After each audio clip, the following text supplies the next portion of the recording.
Hey guys, HDV here and welcome to a brand new video. Today we have some really interesting things to go over. A new rumor has popped up detailing all of the marketing events that we're going to have this year for Pokemon Legends ZA, Generation 10, and some mobile apps as well. We have a new Scarlet and Violet event that is now live, and as well as that, we have some new updates regarding the Scarlet and Violet Switch 2 edition. Like I say, plenty of things to break down today, so if you're excited for the video, drop a like down below, leave a comment, subscribe if you're brand new, and let's get into the video. So, starting things off, we have a new event that is now live in Pokemon Scarlet and Violet today. It is the 7-star Terra Raid battle event for Excalibur. So we have Cerebi here tweeting out saying, Cerebi update, the latest Pokemon Scarlet and Violet Terra Raid battle event is now live. Excalibur is in 7-star Terra Raid battles until the 22nd of June at 23:59 UTC, and then it will be live again a week later with Blissey as well. There's no other events that are going on in Scarlet and Violet right now, no other mass outbreaks or anything like that. It is just this 7-star pseudo legendary raid. I don't know why they missed out the other pseudos like Generation 5, 6, 7, 8, but they've just jumped from Garchomp, I think it was last, from Generation 4 all the way up to Generation 9.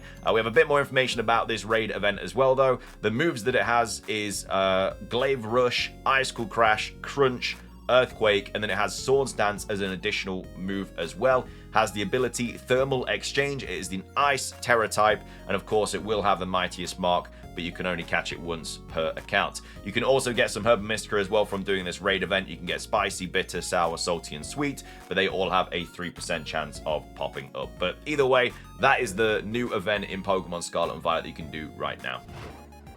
Moving on, we have a very interesting rumor to go over regarding the marketing details for this year. It also goes into, I guess it goes into details about Legends ZA, Generation 10, other Pokemon games as well, like Pocket and stuff. This was posted on 4chan, so as always, take it with a massive grain of salt. It's probably fake. It has a tiny bit of evidence kind of backing it, but it could just be a Photoshop edit. But this was posted yesterday and is titled Pokemon 2025 Marketing Details. As I say, take it with a massive grain of salt because it was posted on 4chan. It's probably fake, but either way, let's take a look at it. So it says the source is internal editorial material used for marketing rollout planning.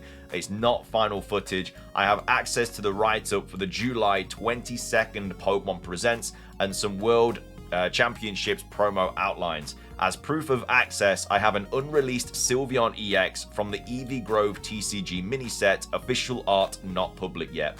So this is what kind of gives them a little bit of evidence, because this is obviously the Sylveon EX card, which is coming out in Eevee Grove, which is coming out next Thursday in Pokemon TCG Pocket. This image was showcased in the trailer though, but obviously it had like other cards and stuff in the way. So in my opinion, it's probably just a Photoshop edit where they've gotten the kind of main card and then they've just like the kind of areas, like the kind of corners of the card that were being overlapped by other cards, they've probably just taken those out and then they've just photoshopped it to look kind of legit. But then they pixelated it loads as well, which makes no sense because as I've seen, we've already seen this in the trailer. We've seen the full art Sylveon EX, but the actual EX Sylveon was only shown in the trailer. But I mean, maybe they have that information, maybe it's just a Photoshop edit, who knows. But at least they've given something to kind of try and back their claims and stuff. But anyway, they say that the Pokemon Presents opens with Pokemon Legends ZA. So it doesn't finish with Pokemon Legends ZA, it opens with Pokemon Legends ZA, which is of course different because usually with the main game that they're selling that year, or the main game that they're trying to promote, it's usually at the end of the Pokemon Presents, which means that something bigger would be at the end of this July Presents. But anyway, it says Presents opens with Pokemon Legends ZA. All 3 starters are shown mega evolving in silhouettes, one after another. So that's very similar to the Pokemon Legends Arceus trailer, where we had them kind of evolving into the Hisuian forms, but it was that kind of silhouette, and you couldn't really properly see what they looked like, even though they'd already been leaked by that point. They were all kind of like in silhouettes and stuff. Then we see Mega Drampa, Chandelure, Phalanx, and Starmie. So all of these, of course, have been leaked, I guess, quote unquote. If it's true, I don't know. Remember, these are all still coming from a very early build of the game, so they could easily scrap Mega Evolutions like Zeraora. We all thought that that was coming to Pokemon Legends EA, got scrapped. It's still a thing. It's going to be in the anime at some point, but it's not going to be in Pokemon Legends EA's base game. It might be in future DLC, who knows? But there's things like that that could easily get changed. So as of right now, we're expecting all these to be in the game, but that's just judging on the early build.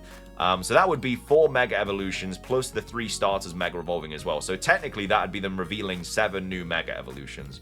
And then it says, Pokemon Champions trailer. Z-Move auras look way better. Dynamax is mostly the same, but the clouds are more detailed. And Mega Evolutions now, where is it? Gotta keep going. Have the rainbow aura from ZA's key art. Terrestrialization is getting a massive glow up. Crystal lighting and refraction look amazing.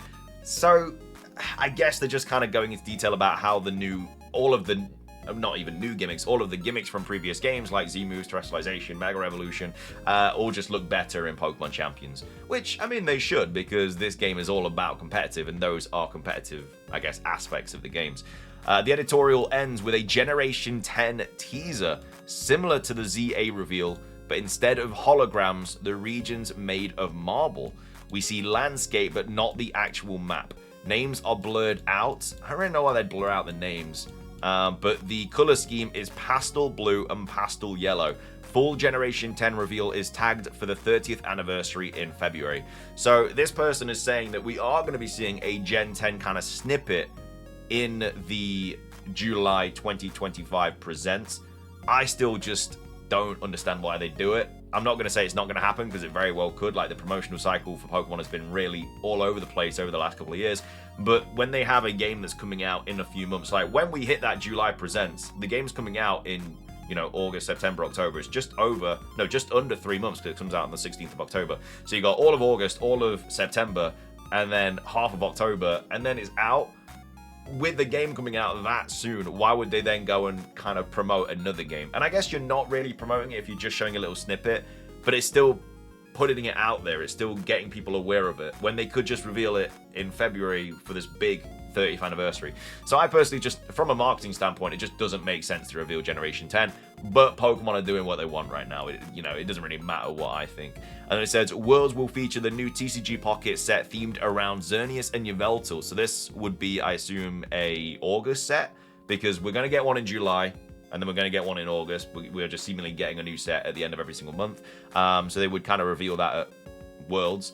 And then it says, this set introduces Mega Evolution cards to the format. Mega Excadrill and Mega Clefable will be revealed there. There's also more Champions content in the Worlds feed. So that's kind of interesting. They'd be revealing new Mega Evolutions for Pokemon Legends ZA, but for a different game. They'd be showing Mega Excadrill and Mega Clefable in TCG, but then it's actually coming to Pokemon Legends ZA. There's also more Champions content in the Worlds feed, showing Champions and a better look at Gmax form not in the presents. It then goes on to say, Mega Drampa and Mega Chandelure will get longer spotlight sequences. Champions will be released in Q3 2026, so Q3 around summerish, autumnish time in 2026. It then says, the holiday season will introduce a real-world TCG Pocket adaptation, internally called AKA-chan. It's based on the Genetic Apex digital set, but includes a few crossover cards from the other sets. Will feature Mega Kanto Mega Evolution cards. I mean, some of the cards from Pocket just look absolutely incredible, and I would love to have like a physical version of those, but I don't know if they're ever going to do it. I mean, they'd make so much money from it if they did it, but are they going to do it? I don't know. Who knows? Maybe they will. We'll have to wait and see. But yeah, this is, I mean, it doesn't jump out as like pure fake, but at the end of the day, I cannot see a Generation 10 reveal in July. I just feel like it would be a little bit all over the place. But I don't know. What are your thoughts on this rumor here? Do you think it is true or not? I'm going to say fake, but it'd be nice if we did get all of this stuff, because that's a lot of new Mega Evolutions. I mean, I'm not saying I don't want the Gen 10 reveal, I'm just saying it's very unlikely. But anyway, let me know your thoughts on this rumor for the marketing cycle for this year. Finishing things off, I wanted to go over this article from Eurogamer, which was posted by, I guess, Digital Foundry. If you don't know who Digital Foundry are, they really get into like the tech-savvy information regarding like games and consoles and stuff like that, and they've done a bit of a deep dive into Pokemon Scarlet and Pokemon Violet. So we've got Eurogamer here tweeting out saying Pokemon Scarlet and Violet on the Switch 2 delivers dramatic image quality and performance advantages over the highly compromised Switch 1 version. So again, it's quite a long article, might read it all, might not, but basically it just kind of goes more in depth about this game on the Nintendo Switch 2. So Pokemon Scarlet and Violet, Game Freak's 2022 mainline Pokemon games had infamously poor visuals. rudimentary lighting, low-res textures, and stiff animation afflicted these open-world efforts. While performance dropped below the 30 FPS target nearly constantly, and image quality also suffered. Technically, they were a failure by any reasonable standard, even on the power-constrained OG Switch console. Now the Nintendo Switch 2 is here, and these games have the potential to run significantly better. But what changes does the free Nintendo Switch 2 upgrade Nintendo is offering actually deliver? Also, going off a little bit topic here, why are we getting an update, like an upgrade for the Nintendo Switch 2 version of Legend ZA, which we have to pay for? Because at the end of the day, it's exactly what Scarlet and Violet is. All we're getting is better visuals, updated frame rates, and that's kind of it. Correct me if I'm wrong, but I feel like it's exactly what Scarlet and Violet got, and now they run so much better. So why are we paying for the Legend ZA version? I feel like they're not, unless they're adding something completely different, which, I don't know, maybe they're adding mouse controls, who knows. But as of right now, it looks like it's the exact same thing. We have to pay like $10 more or £10 more or euros or whatever to upgrade. I don't know, it feels a bit weird. The largest visual difference in Scarlet and Violet on the Switch 2 lies in image quality. The original game ran between 720 and 1080p in docked mode and about 560p to 720p portably, without I don't even know how to say this word, aliasing or something like that, treatment of any kind. That wouldn't be too offensive looking necessarily for a game with a relatively small scale, but for an open world with vast views and plenty of ultra-fine details to resolve, it was a nightmarish scenario. The updated version benefits from clean, temporarily treated visuals in comparison with a vastly more stable rendition of its world. The game looks generally quite solid now in image quality terms and even holds up well on a 4K television set. Shimmering is mostly a thing of the past, and aliasing effects, or artifacts should I say, are generally absent, especially in self shots. It then goes on to say the actual resolution counts are still reasonably low, with a 1080p internal resolution for docked play without DRS and a 648p figure for handheld play with DRS scaled up to 1080p. Both modes seem to be a relatively cheap form of DLSS in performance terms based on characteristic image breakup on moving objects we've observed in other Switch 2 titles like Fast Fusion. That means image quality can dip in more challenging scenes, but given the relatively sedate pace of Pokémon, it still makes a huge improvement in final image quality, especially in the sharper docked mode. Then goes on to say the other obvious visual improvement comes down to frame rate. Violet Switch 1 incarnation was an infamously poor performer, often hanging in the mid-20s during open world exploration. Cutscenes often ran even worse, and the game would occasionally hang with a long frame time spike. I've seen worse performers on Switch, but the combination of crude visuals and poor frame rates in the Switch exclusive game was exceptional. Switch 2 is a huge improvement in docked mode, aiming for and usually hitting a 60 FPS frame rate target. There are relatively frequent dropped frames while traveling the world open though, little 33 ms blips that pop up when traveling through certain areas. That is obviously far preferable to the original Switch's performance profile, but it's a little bit disappointing that the deployment of the advanced T239 processor can't bring the game to a solid 60. These are occasional dips elsewhere as well, like with certain combat moves in battle. I've not noticed any dips in frame rate. I mean, maybe I've not been to an area where it happens, but everywhere that I've been is super clean. I have had issues where I'm still getting stuck, and then the game just like kicks me out and then just takes me back to like kind of respawns me. I've had friends whose games have crashed and stuff, so there are still issues there, but in terms of frame rate and everything, I've not really dealt with anything like that. In handheld mode, you can expect a similar update with counts to around 60 FPS in my off-screen testing with high frame rate footage. Can still feel small frame time spikes as you dive around the environment, but it's generally fine.